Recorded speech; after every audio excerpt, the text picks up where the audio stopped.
ಸನ್ಮಾನ್ಯ ಸಭಾಪತಿಗಳೇ, ಪರಿಶಿಷ್ಟ ಪಂಗಡದ ಪಟ್ಟಿಯಲ್ಲಿರುವ ತಳವಾರು ಜಾತಿಯ ಪ್ರಮಾಣ ಪತ್ರ ಮತ್ತು ಸಿಂಧುತ್ವ ಪಡೆಯಲು ಆಗುತ್ತಿರುವ ತೊಂದರೆ ಕುರಿತು ಶೂನ್ಯ ವೇಳೆಯಲ್ಲಿ ಗಮನ ಸೆಳೆಯಲು ಬಯಸುತ್ತೇನೆ. ಸನ್ಮಾನ್ಯ ಸಭಾಪತಿಗಳೇ, ಭಾರತ ಸರ್ಕಾರ ತಳವಾರ್ ಪರಿವಾರ್ ಪರ್ಯಾಯ ಪದಗಳನ್ನು ST ಪಟ್ಟಿಯಲ್ಲಿ ಸೇರಿಸಿ 20 ಮಾರ್ಚ್ 2020ರಲ್ಲಿ ಗೆಜೆಟ್ ಅಧಿಸೂಚನೆ ತಂದಿದೆ.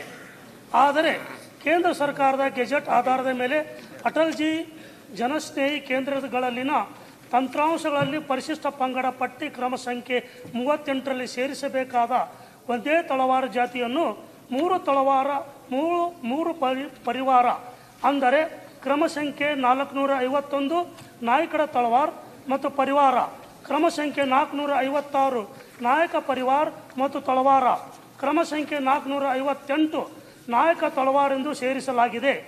ಈ ರೀತಿಯಾಗಿ ಸಂವಿಧಾನ ವಿರುದ್ಧವಾಗಿ 3 ತಳವಾರ್ ಪರಿವಾರ ಸೇರಿಸಲಾಗಿದೆ.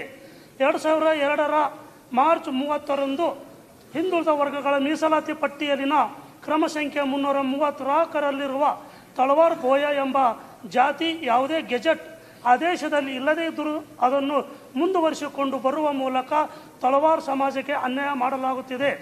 ಈ ಹಿಂದೆ ತಳವಾರ್ ಜಾತಿ ಪ್ರಮಾಣ ಪತ್ರ ಪಡೆದು ರಾಜ್ಯ ಸರ್ಕಾರದ ಅಧೀನದಲ್ಲಿ ಸೇವೆ ಸಲ್ಲಿಸುತ್ತಿರುವ ಸರ್ಕಾರಿ ನೌಕರರನ್ನು ಹಿಂದಿನ ಸಿಂಧುತ್ವದ ಆಧಾರದ ಮೇಲೆ ಇತ್ತೀಚಿನ ತಳವಾರ್ ST ಜಾತಿ ಪ್ರಮಾಣ ಪತ್ರ ತರಿಸಿಕೊಂಡು ಆಯಾ ಇಲಾಖೆಯ ಮುಖ್ಯಸ್ಥರು ನೌಕರರ ಸೇವಾ ಪುಸ್ತಕದಲ್ಲಿ ST ಎಂದು ನಮೂದಿಸಬೇಕೆಂದು ಆಗ್ರಹವಾಗಿದೆ. ಭಾರತ ಸರ್ಕಾರ ನಾಯಕಡ ಪರ್ಯಾಯ ಪದಗಳಾದ ಪರಿವಾರ ಮತ್ತು ತಳವಾರ ಜಾತಿಗಳನ್ನು ಪರಿಶಿಷ್ಟ ಪಂಗಡ ಪಟ್ಟಿಯಲ್ಲಿ ಸೇರಿಸಿ ಆದೇಶ ಹೊರಡಿಸಿದ್ದರೂ ಕೂಡ ಕರ್ನಾಟಕ ಸರ್ಕಾರ ಗೊಂದಲದ ಆದೇಶಗಳನ್ನು ಹೊರಡಿಸುವ ಮುಖಾಂತರ ಜನಸಾಮಾನ್ಯರು ಮತ್ತು ಅಧಿಕಾರಿಗಳ ನಡುವೆ ಕಲಹ ಉಂಟಾಗುತ್ತಿರುವುದು ತಕ್ಷಣ ಪರಿಹಾರ ಒದಗಿಸಬೇಕಾಗಿದೆ. ಹೀಗಾಗಿ ಕಲಬುರಗಿ, ಯಾದಗಿರಿ ಮುಂತಾದ ಜಿಲ್ಲೆಗಳಲ್ಲಿ ತಹಸೀಲ್ದಾರರು ತಳವಾರ್ ಜಾತಿಯವರಿಗೆ ST ಪ್ರಮಾಣ ಪತ್ರ ಕೊಡಲು ನಿರಾಕರಿಸುತ್ತಿದ್ದಾರೆ.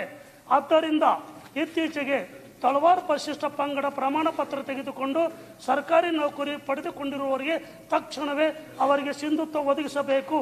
ಹಾಗೂ ವಿಜಯಪುರ, ಬಾಗಲಕೋಟೆ, ಕಲಬುರಗಿ, ಯಾದಗಿರಿ ಮುಂತಾದ ಜಿಲ್ಲೆಗಳಲ್ಲಿ ತಳವಾರ್ ಪರಿಶಿಷ್ಟ ಪಂಗಡದ ಪ್ರಮಾಣ ಪತ್ರ ತೆಗೆದುಕೊಂಡು ಸರ್ಕಾರಿ ನೌಕರರಿಗೆ ಅಧಿಕಾರಿಗಳು ಕಿರುಕುಳ ಕೊಡುವುದನ್ನು ನಿಲ್ಲಿಸಲು ಆದೇಶ ನೀಡಿ ಮತ್ತು ST ಪ್ರಮಾಣ ಪತ್ರ ಕೊಡಲು ನಿರಾಕರಿಸುತ್ತಿರುವ ಅಧಿಕಾರಿಗಳ ಮೇಲೆ ಕ್ರಮ ಕೈಗೊಂಡು ಈ ಸಮುದಾಯದ ಜನರಿಗೆ ಸಂವಿಧಾನದತ್ತವಾಗಿ ಸಾಮಾಜಿಕ ನ್ಯಾಯ ಒದಗಿಸಬೇಕೆಂದು ಈ ಮೂಲಕ ಮಾನ್ಯ ಮುಖ್ಯಮಂತ್ರಿಗಳನ್ನು ಒತ್ತಾಯಿಸುತ್ತೇನೆ. ಸನ್ಮಾನ್ಯ ಸಭಾಪತಿಗಳೇ, ಸಂಬಂಧಪಟ್ಟಿರುವ ಸಚಿವರನ್ನು ಉತ್ತರ